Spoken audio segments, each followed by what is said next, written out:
কলকাতায় 11টা সিট আছে বিধানসভা, 8 জন মন্ত্রী, মুর্শিদাবাদ 22টা বিধানসভা, কারো কোনো গুরুত্ব নেই।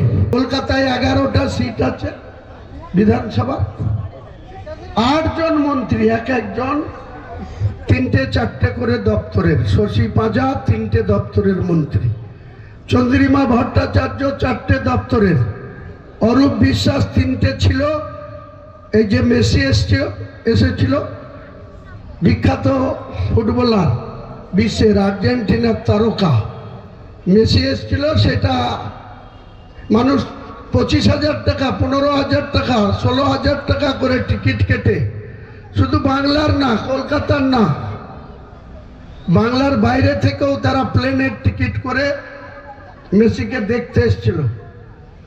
মেসি বাংলায়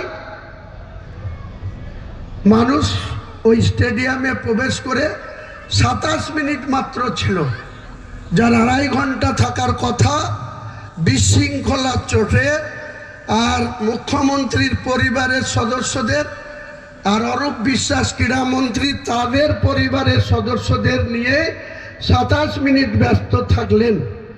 দর্শক সেখানে বিক্ষোভ, চেয়ার ভাঙচুর থেকে শুরু করে যখন বিক্ষোভ শুরু হলো, মারামারি ঝামেলা শুরু হলো, মেসি বলল আমি এখানে আর 1 মিনিট থাকবো না। 27 মিনিটের মধ্যে সেই যুব ভারতী ক্রীড়াঙ্গন থেকে বেরিয়ে তিনি সোজা এয়ারপোর্টে গিয়ে প্লেন ধরে অন্য স্টেটে চলে গেলেন, অন্য রাজ্যে চলে গেলেন।